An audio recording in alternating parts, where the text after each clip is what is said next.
Hello, everyone, and welcome to this episode of the Friday Charge, brought to you by EV Geek Studios. As always, we are your hosts, Joel, that guy, and me, Sebastian. And today, March 27th, 2026, we've got a lot to talk about. We're going to do a small little update about Honda just because it keeps happening. We're going to talk some stuff about Tesla supercharging. We're going to talk about EV sales, just kind of in general, and I'm sure Joel and I will find something else to ramble about. So, without further ado, let's plug in and get started.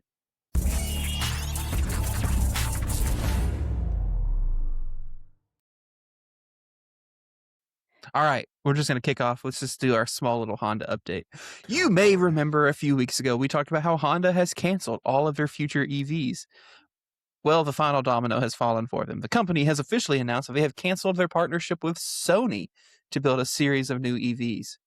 I guess they just weren't feeling it anymore. Knew you were going to say that after talking Sorry, to you I can't help car. it. For those who don't remember, Sony and Honda had planned on building an EV sedan together under the brand name Afeela. The car was on paper was going to be priced like a Lucid Air. It was going to be like $90,000.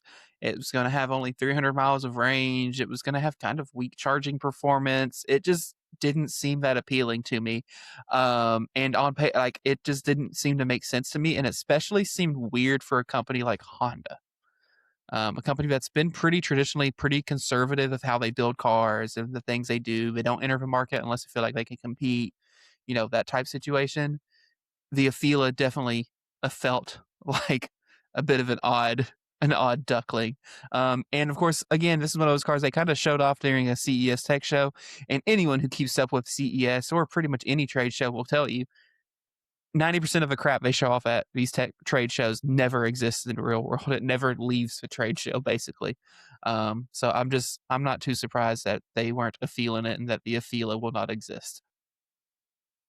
So I have a feeling that this may be the nail in the coffin for Honda EVs. I mean, come on now. It's not that hard to make an electric vehicle. It's really not. I mean, is it? Well, it's not a nail. It's the final nail. At this point now, there are no more eggs in the baskets. Well, wait a minute. You did have some breaking news that the Prologue may not be dead. Did you mention that to me?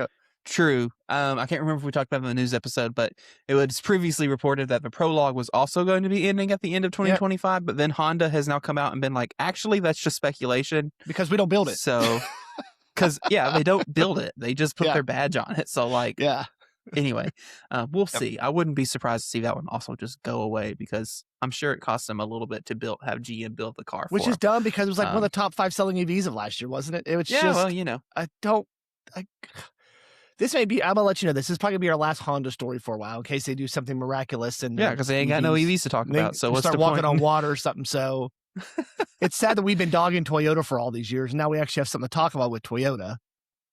And now we have nothing to talk about with Honda. So we're going to let you move on to the next story. Nail and coffin. Yeah, so Tesla has introduced a cool new supercharger design.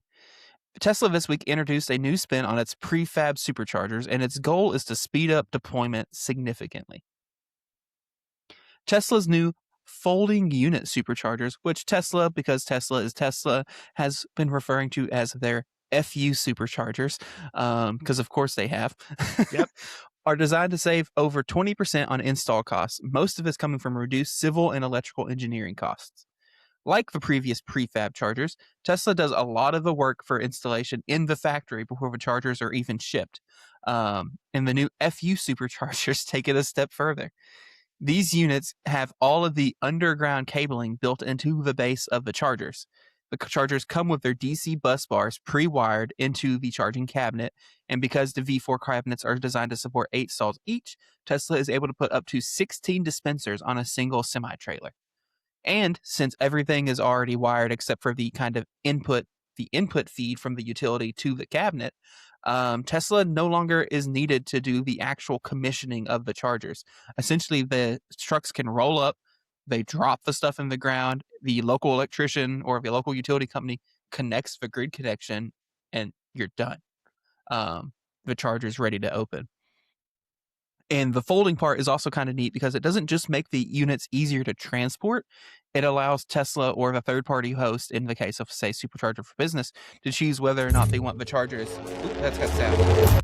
Now it They can doesn't. choose whether or not the chargers sit in a row, just Hmm. 16 chargers or 8 chargers all side by side, or they can do folded in half to be able to support cars on both sides of the parking lot, which you can kind of see there, and you can see how they're showing it unfolding. Um, That is yeah, pretty so dope.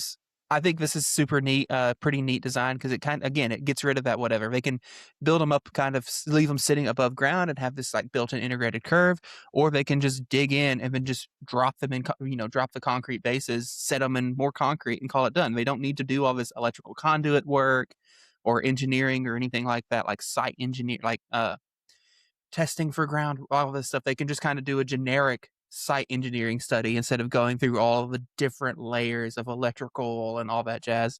And I mean, if it speeds up deployment, then kudos to them. Way to go. Yeah, I like this. Almost like this plug and play model almost where, just drop it off, plug it in, you're ready to go. It hopefully speeds up installation, reduces cost. I mean, we were just talking today when we were reviewing cars, just the speed of technology and how it has just increased with EVs over the year. You mentioned in your last episode that you said what there was 6 EVs a couple years ago that got over 300 miles range, and now there's 60. I mean, it's Yeah, just there were 4 in 2020 four. that had over Yep. 300 miles of range, and now there's 5 years later, 6 years later, it's just there's the 60 of them. speed that this technology is occurring. I mean, just how fast we watched that Iona charging station go up in Little Rock. What, 30 days from? Yeah, which I mean, on the Yeah. topic of if it makes it, but if it can build chargers even faster, that's go for it. Yep. Iona very recently, one of their newest stations was built, construction starting to station open in 5 days.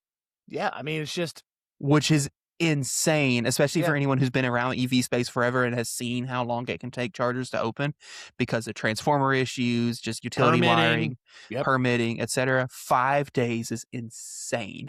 Yep.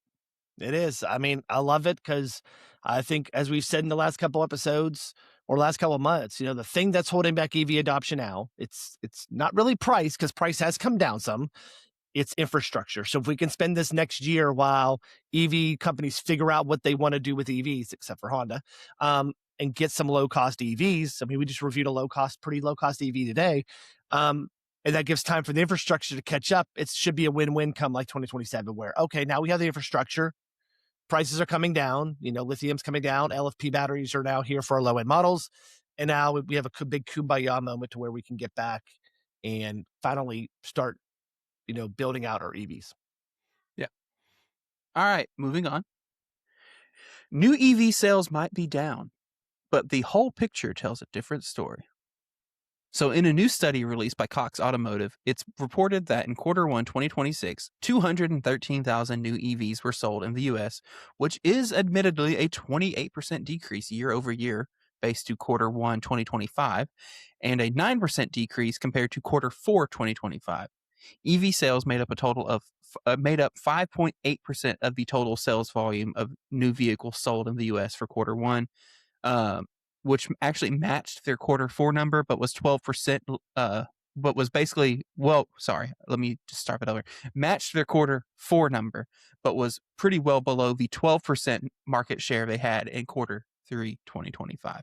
Which for all those listening, I'm sure that's right before the tax credit went away. There was a mad rush to get EVs, and now we're kind of in this reset period because of the removal of the federal tax credit. But there's an interesting twist to all this. Used EV sales have not suffered quite the same fate. So Q3 2025 was still the highest they've ever been because tax credit. But they didn't drop near as hard in Q4 2025. And in Q1 of 2026, they're on the upswing again. According to Cox, in Q1, there were 93,500 used EVs sold so far this year, which is 17% more than Q4 of 2025, and then a 12% more than Q1 2025. Also, I thought this was interesting. 44% of used EV transactions in February were under $25,000. Wow. So I don't have a ton more notes on this. I just thought it was neat to see that used EVs are not really suffering near as hard as new EVs. And just to note too, the used car market is bigger than the new car market. Always has been, always will be. For a lot of people, new cars are out of their range, out of reach, whatever. And you can see this, especially like where we're at, we have a lot of more rural, small car dealerships. And you will see these, like we have a Chrysler Dodge Jeep dealer here in my town. I'm just going to Google it real quick. Because I swear to you, it feels like they have 10 new cars on the lot and like I've passed that 100 dealership. used That sounds cars. about right. Let me just And they're see. probably I'm all curious. trucks. The 10 new ones are all trucks, aren't they? They have where you five. live. Five new cars on the lot. And they have, let's see, 56 used. So basically just a glorified used car dealership. But they have that new car the new car brand, so they can get better banks, better financing, things like that. But anyway, of course, and that's just a small example, but that kind of gives you a perspective of the used car market is generally a larger market than new cars. And it'll be interesting to see how these pricings and fluctuate, everything like average sales prices and market shares and everything continue to fluctuate as we have a lot of these new EVs start coming off lease. That's what I was just going to say, because I just did a study. How many do you think this year? How many? 300,000. Yeah. So EV leases are set to expire this year. That'll be 300,000 modern vehicles now, that should have decent range. We're not talking 2018 Model 3s. We're not talking those. Or Chevy Bolts or anything. We're talking about like actual decent modern tech EVs. And we've seen these. You sent them to me. You've seen, like, you sent me things like a 23 Chevy Blazer or a 24 Chevy or 24 Blazer. Blazer for like 22 grand.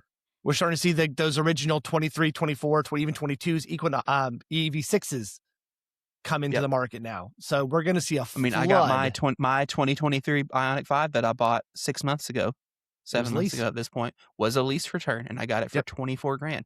Yep. And it's interesting because I actually a couple weeks ago, I ate lunch with Colin from Evolve Auto. We met for lunch and we chatted, and I was like, that's all he does is sells used EVs. So I was curious, like, how things go in, the used EV market, with the tax credit gone. He was like, we're doing good. It's not hurting us. It's funny though, because he said his inventory has shifted. So with tax credit, a lot of people were requesting older Teslas, 2018, 2019, 2020, with the tax credit was there. So they wanted under the 25 grand, right? He says now people want Teslas with hardware 4. That's what everyone wants right now. He says it's hard for me to keep those in stock because those are the newer models. He says, so you're seeing a shift to where people are wanting used Teslas now with hardware 4 because you can get the latest, greatest FSD.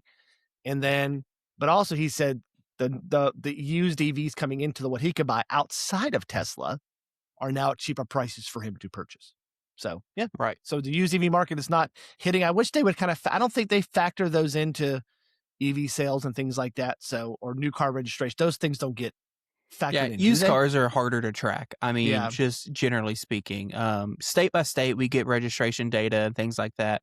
But just used cars are just generally harder because there's a lot more dealers and situations in which they get, trade hands.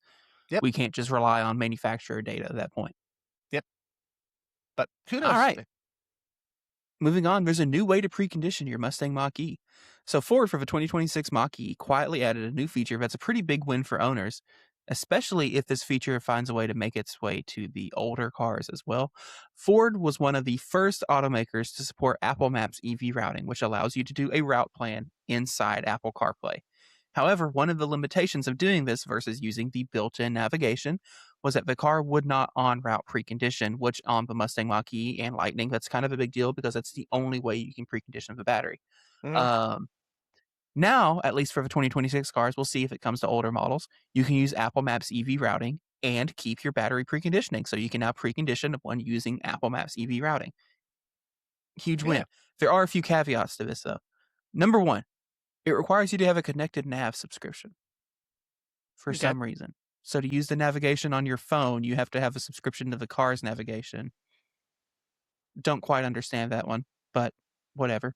And then two, it must be basically when you do set it up, you must be, say, for example, I'm driving to Austin, Texas, and the car then adds chargers to the route. If you try to navigate just to a Tesla supercharger, it won't precondition.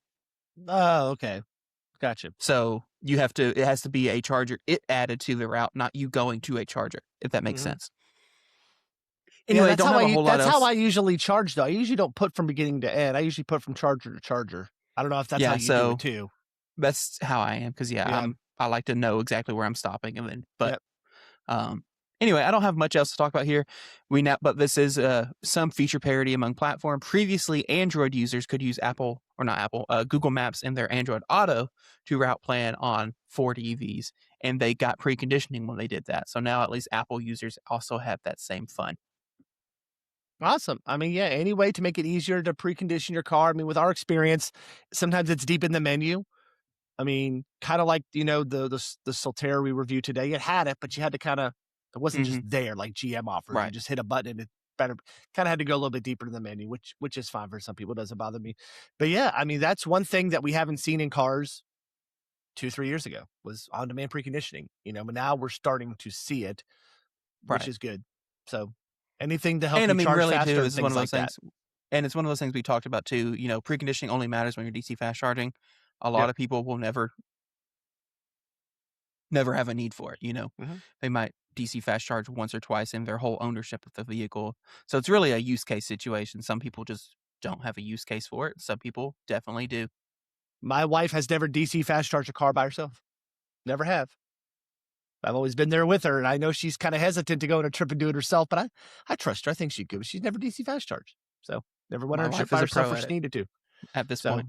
what'd you say? My wife is a pro at it at this point. Oh, So, your wife, she does those deep charges too. She's like, well, oh, yeah, I only she's need really good at charging to 60% to get 100%. I only need to get 60% to get home. Nah, we're charging to 90. Let's do it. So No, we're charging to 100. Come on now. charging to 100. We're going to sit in this bolt for 3 hours and charge to 100, even though I only need 60% to get home. But hey, So she yeah, gets them activated. Okay. that's right. Hey, that works out.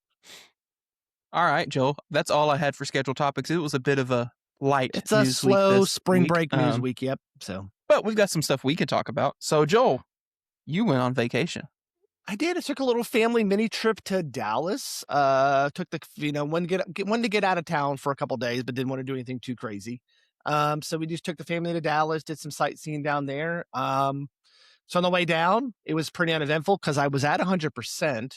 I only had to stop one time, and it was at New Boston. If you're traveling, let me let y'all know this: you're traveling on I-30, the New Boston exit is closed. They're doing construction. In fact, they've been doing construction for over a year I think now. it was I don't know what closed it last is. time I went down there. My Yeah. goodness, it was closed in November just to put some just to lay like 300 yards of concrete or something like that. So Better Route Planner didn't know that. So it really wanted me to get off that exit, but I had to just go down and circle around, which was fine. But I knew that coming back, I didn't want to have to fool with that. I could have made it. So we were going to stop at Micro Center to get some 3D printing stuff. I could have made the Micro Center with about 13% left. So I didn't want to do that. So we decided to stop in Royce City at the Buc-ee's because, you got to stop at Buc-ee's when you're in Texas, just to get enough to get us around Dallas for the remainder of the night. It's funny. And you're different than me. I usually don't specifically look for hotels for hotel charging. I know you do. But I got lucky and I was leaving to do something and kind of just drove by an Exxon, which was like 150 yards away from me. And there's boom, 6, 8 IYILO chargers over there. I was like, score, because it's cheaper to charge there than it is for my Kia to charge at Tesla. And it's faster too. So I was like, great, charging right here, 39 cents a kilowatt. It was awesome. And that was pretty good. We did charge around Dallas while we drove. Not much. I think they stopped at a couple Tesla Superchargers, maybe once or twice just to top off real quick or something like that. But nothing major. There was level 2 charging at one of the malls we went to. So I charged there. But yeah, uneventful on the way back. I got to about 85% on IONNA the night before. On the way back, we made 2 stops. So Better Route Planner wanted me to go the whole way they wanted me to stop in Royce City for like 7 minutes. I'm like, I really don't want to do that. And then again in like Nash, which is right before New Boston or right after New Boston, going up for like 27 minutes. So I was like, told my son in the back, who's my navigator, I said, see if there's an IONNA station somewhere on this route. He's like, yes, and I completely forgot about the name of the city. Greenville? No, Sulphur Springs. So pulled into Sulphur Springs. It was at a Casey's. Nice new gas station chargers. Odd. 3 superchargers. 3 IONNA. That's it. 2 CCS, 1 NACS. Great session. Nice gas station. I was charging with a Hummer in it and a Ford F-150 Lightning. Nice. So yeah. And then we stopped at Hope because that's why I kind of did it, because Hope was going to be lunchtime. So, yep. Hope was going to be lunchtime. And I knew at New Boston in Nash, there's nothing to eat there. There's like unless you want to eat the Mexican food. restaurant inside the gas station. My wife is not a big fan of gas station food. So I was like, you know what? I can charge enough here to get us to Hope. She bougie. It was the same one we had. My son had the cheese dip at before. He's like, Dad, we had the cheese dip here. I said, yeah, your mom's not here. So we stopped at Hope and walked across the street to the McDonald's and sat down and ate, because I needed like a 25 or 27-minute charge there. So we sat down, ate, had plenty enough to get home. So I did have an issue I sent with you at the one IYILO station the night before we left. So the car was doing great, 225 kilowatts, and somewhere around 60 to 65%, it just tanked to like 33 kilowatts. So for about 5 to 7%, from like 62 to like 70. And then once it hit 70, boom, pop it up to like 140, 150 like it's supposed to do. So not sure what happened there. I had forgotten about this when you texted me, but I think, and I might jog your memory, one of the last times we went to Memphis, and I was going to stop at Forest City and then found out the EA station was closed. I squeaked it to West Memphis instead. Got there at like 6 or 7%. And plugged in, and I remember I had a similar, I got to like 60-something% and it dunked to 30 kilowatts. Yeah.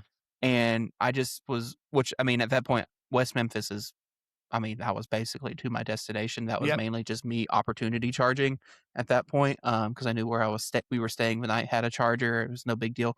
But nonetheless, I got there and it was like at 30%, and I started to troubleshoot it some, and then my wife came out. She was done to use the bathroom. I was like, okay, whatever. I just left. But I remember I did unplug and start a different charge session on a different handle just to see, and I was still getting like 30 kilowatts. And I couldn't really decide if it was a charger issue, car issue. I didn't have much time to dig further into it. But I do remember being stuck at like 30-something kilowatts for some reason. I looked at my, you set me up with the car scanner. I didn't see any levels that were crazy. So I don't know if there was some sort of overheating. I don't know. I just don't know. And I was worried. I was like, is there something wrong with my car? So I just sat there and looked at it for a minute. My wife's like, what are you going to do? I was like, I don't know. I don't want to really charge for 33 kilowatts for another 15, 20%. And then suddenly, like around 70, it just, boom, right back up. Okay, so this was back in September. Okay, I found the text messages. I just had to search my text for West Memphis. I sent you, fell off a cliff, only getting 30 kilowatts at 66%. That was me, yep. And you asked charger or car, and I replied, car, it seems. Car scanner shows that the charger is offering 324 kilowatts. And then I ended up leaving. So, so I guess at that time I did actually manage to get into car scanner and could see that the charger was reporting that it could offer 320 kilowatts. But then my car was only taking 30. Something else in that trip that was interesting. It was the first time, it was at the IYILO station at Casey's. The first time I had to share a charger with someone. Oh, uh-huh. So I was sharing with the Ford F-150 Lightning. I was pulling 162 and it was pulling like 134. So that's how the split was charging. Right. I actually plugged in after him and left before him. I think he was doing a deep charge. Bigger battery and things big battery. So I plugged in before him. Like I said, I only needed enough to get from Sulphur Springs to Hope, which is like an hour and 35 minutes. So I didn't need that much. I had to get to like 6. I think I pulled in at like 8%. I only had to get to like 64, 65% to get me to Hope. So I wasn't there long at a 400 kilowatt charge. Even though I was only pulling 162 kilowatts because we were doing a shared unit, it wasn't that bad. So yeah. You also got to try a BP Pulse station. Where was that at? Oh, so yeah, we were coming back. Oh, it was at Royce City on the way back. No, where was it? I was like, Royce City I did stop off. EA. That's what I did. I stopped off at Royce City real quick just to get a quick charge. No, I did it because someone had to use the bathroom. That's what it was. So one of my kids had to use the bathroom after breakfast. I said, you know what? We'll stop here at Royce City. I'll plug in just for like 10 minutes to get me enough. So once again, construction on that road. I guess every interchange in Texas is doing construction because every time we try to get off somewhere on the way back to get on from 20 to head up to our hotel at 7:30 at night, exit just closed for construction. So I got off and I could have went straight to Buc-ee's, but there was construction. Actually, a cops out there directing traffic, or I could turn right and go to the gas station across the street, which was weird because I think it was like an Exxon or a Circle K. And it was BP Pulse Chargers. But it was the Alpatronic units, the same as the IYILO. Tap to pay, no problems. I was the only one there. These look like brand new units. I think there was 6 or 8 there. No problems charging at all. My cool little experience using one. Like I said, I was there for maybe 10 minutes just for them to use the bathroom and come back. If I'm going to be there, Right. might as well plug it in and charge for 10 minutes. So Yeah. yep. ABC, right? Always be charging. Yep. Always be charging. All right, Sebastian, we reviewed cars today, and that's why I'm exhausted and almost fell asleep earlier before your text. So first off, thank you for covering me on the Wednesday episode. You're welcome. Sorry for the late notice, but I was driving down and Summer's like, one of my kids was like, so Wednesday, what are you doing? I was like, yeah, I forgot to record that episode. So let me text Like, yeah, what am I Sebastian doing? quick. Let me tell him that he's going to have to do the Wednesday episode. So thanks for stepping up for me on that. Hey, man, it's vacation time. I was on vacation mine. So you weren't on vacation. I was. So I don't give you vacation time. I don't The business does not give vacation time. Yep. There's no PT. No PT. No paid PT. But yeah, but thanks for doing that for me. So yeah, that was cool. I just actually watched it probably yesterday when I came home. We did a great job. Not as good as me, but a good job. I'll take I digress. You'll take it. So, and then on Monday we talked about what did we do on our Monday? What did we talk about our Monday video? That we released Monday. IYILO. IYILO. So yeah, so I'm shocked that we've had a lot of views on that because usually I ain't gonna lie, our charger reviews don't do that well. But that's a really nice charger. I was skeptical, never heard of the brand anymore. I mean, we're kind of skeptical because honestly, y'all, we get reached out by lots of companies that we've never heard of or can't pronounce, and they want us to review their chargers. And it's just for time's sake and the hassle of going back and forth. We usually just say no. But when we got this, you had pointed out that Tom Malogny had reviewed it. Our friend Chris, Bow Family EV, reviewed it, and you were like, you know what? Tom says it's one of his top-rated chargers. I was like, maybe we should do it. I got a 1450 outlet. Let's roll. And honestly, I love it. They've been easy to work with. If you watch that video, so it has a feature where if it overheats at the socket, it's supposed to shut off, correct? Or reduce power, something like that. We tried to get it to overheat. We couldn't. They actually said, we'll send you something to mimic the overheating. Yeah, if you want to do it. They essentially said that they would send us a thermistor that we could open up the charger, wire in line to where the thermistor input is on the J1772 cable so that we could just directly heat the thermistor to be able to show it off. But I said, I was like, no, I trust you. I mean, if you're willing to go through all that effort of teaching me how to do this and all that, I believe you.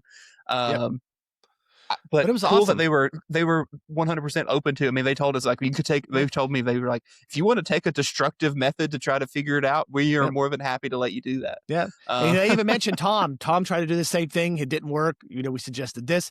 Great to work with. The one thing I like about it, go watch the video to get more details. The app is amazing. The features within the app are amazing. I was using a Wolfbox. I had no issue with my Wolfbox. The only issue with the Wolfbox charger was the cord so freaking thick. I mean, it was like the size of a CCS cable at a charger. It was thick. We got this in. This is like the size of a level 2. I mean, like a 110 charger. There's literally, it's like this big around. The charge connector is metal. I mean, Sebastian, you slammed it on the ground, nothing happened.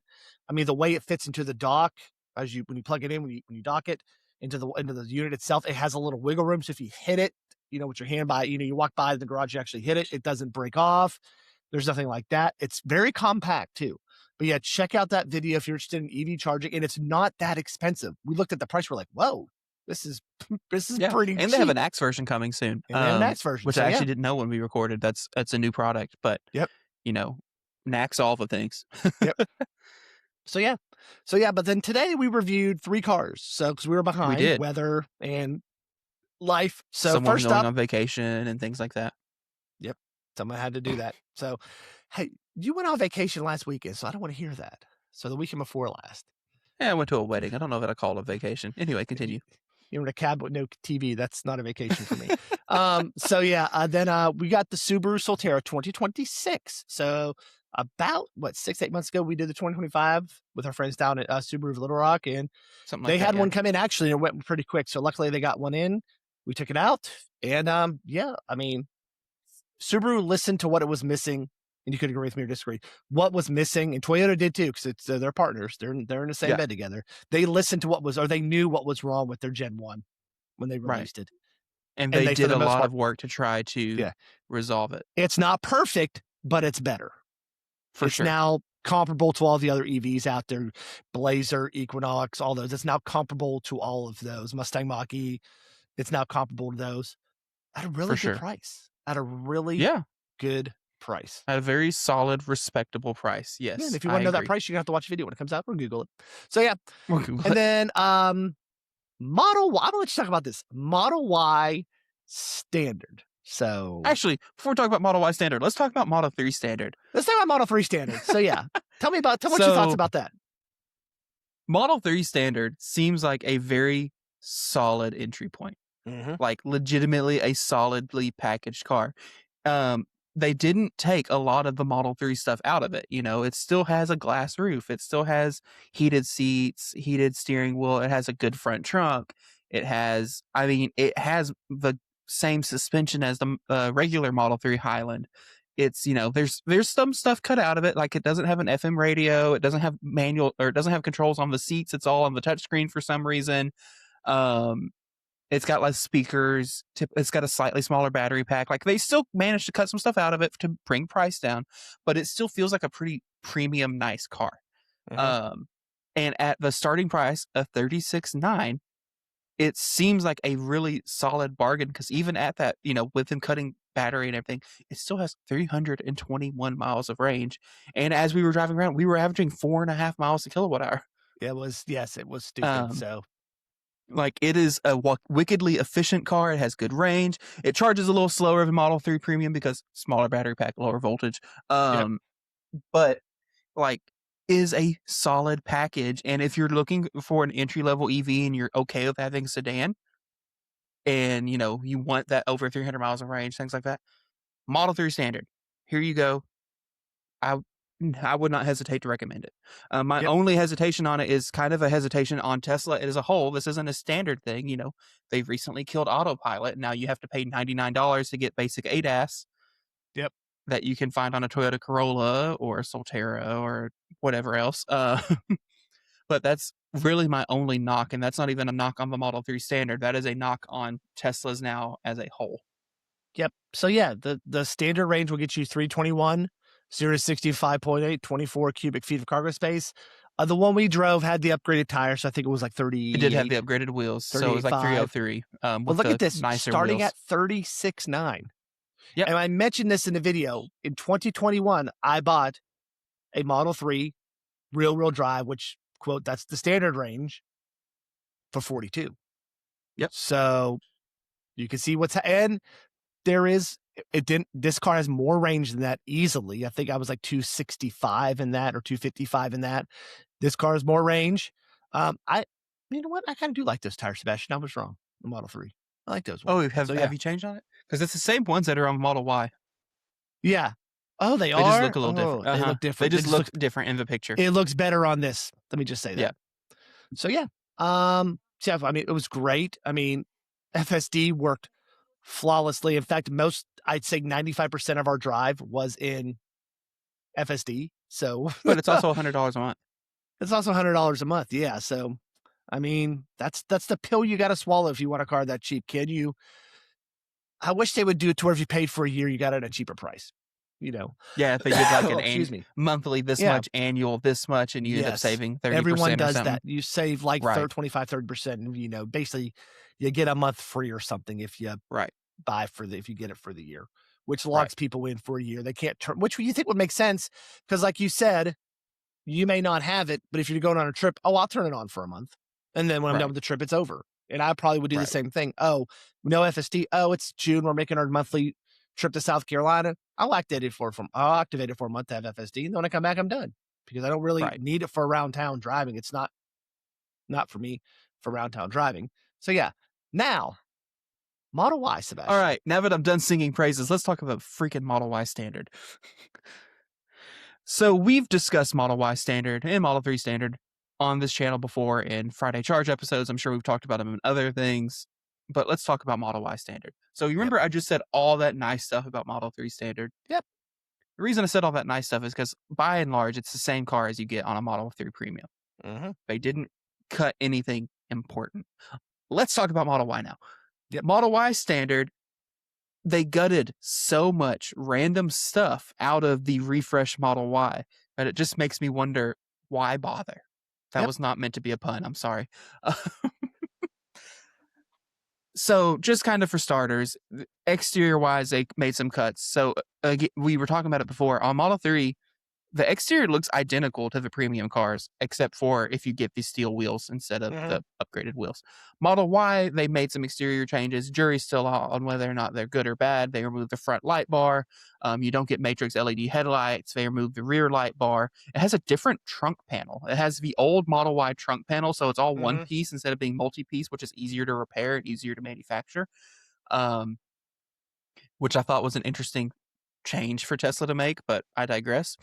And when you start talking about other things that they've tore off, like they kind of taken off of it, there you go. Yeah, show it in white. White's its worst color, in my opinion. Anyway, But with rental white, but then you put the regular wheels on it, and it's kind of okay. Anyway, but then let's talk about more of the stuff. So, kind of recap things they've taken out of it. So, no glass roof, kind of. It actually still has a glass roof. You're just not allowed to see through it. They put a headliner over it. And then they frost the glass so that you can't take the headliner out or modify the headliner. Doesn't make any sense to me. Same differences. No FM radio, not a big deal. Less speakers, not a big deal. Slightly smaller battery pack, whatever. That stuff I expect on the standard car. Things that also don't make sense. Doesn't get the new suspension for Model Y. Okay. Which, if you look back in your memory or go check out our videos, that makes the new Model Y. Having that new suspension makes the whole car. Old Model Y does not ride well. Nope, I owned one. I can tell you that for a fact. It's not the worst thing on the market, but it's pretty close. Yeah. Especially it brought back flashbacks. When I was in the car, I was like, oh my God, I'm in my 2020 Model Y. Yeah. It's and what especially it feels like. Competing against other EVs in the same price bracket, the ride quality is unacceptable at $40,000. And unfortunately, the Model Y standard has the old Model Y suspension. So you doesn't feel like you're getting any. It's like, why would you buy, in this case, a new Model Y standard when you could get a 2025 refresh, probably, or pre-refresh car for slightly cheaper, since it's going to have the same suspension and the same everything else. Anyway, and when you're going through, the front trunk is different. The front trunk isn't weather sealed. It's like this cheap, hot garbage fiberglass material with no weather stripping or anything. So you can't keep anything up there because it's going to get soaking wet or covered in dirt and grime or whatever else. And it just was not enjoyable for me. Model 3 standard, loved it because it was a Model 3 and it rode like the new one does. It got all the same kind of underbody improvements, all that jazz. Model Y standard is, here's a refresh car, but then we made it bad like the old Model Y again. It just doesn't make sense to me. Model Y standard definitely only exists so that you drive it and then you go, oh, I want the premium. That's totally gotta agree. be all I mean, it if you're is. looking here, you're talking, if you wanted the all-wheel drive, which we didn't drive, we drove the rear-wheel drive. If you wanted to go from the all-wheel drive to the premium, we're only talking about $3,000. So that was my thing. Is just, do these cars simply exist for upsale? Right. Or do they exist for people who want to get into a Tesla and maybe don't know how the old Model Y's suspension was compared to the new Model Ys? I mean, I didn't realize how bad the suspension was on my Tesla 2020 until, one, we got the EV6, and I was like, holy crap, this car ride better. And two, we drove the 2026 Premium. Like, oh my God, this is night and day better. Right. Like, Tesla fixed the whole suspension issue. It's night and day. And then they went and put it back in the car. And then they went and put it back on a car. So yeah. And yeah, so it's like, I know that was a lot of rant there. Don't get me wrong, the Model Y standard still has a lot of stuff right. The software is still excellent. It still has FSD. No autopilot, of course, but I digress. It, like, the software is still excellent. It still has fantastic like pedal tuning. One pedal driving is all fantastic. Awesome. You and I both have EGMP cars, so that one pedal tuning is not that amazing half the time. It can be very jarring at times. A little jerky. So getting in a car that is just default one pedal on, works great. Love it. Has good power delivery. Like, the tech and stuff is there. Like, it's just Model Y standard. The only thing that really killed it for me was the suspension. Yep. I would pay the 5,000. Oh, someone's here. I would pay the 5,000 extra dollars just for that suspension. I need to know, does Unplugged Performance or what is it, Mountain Pass EV or whatever, do they make a kit to take the Model Y premium suspension and put it on the standard car? I need to know.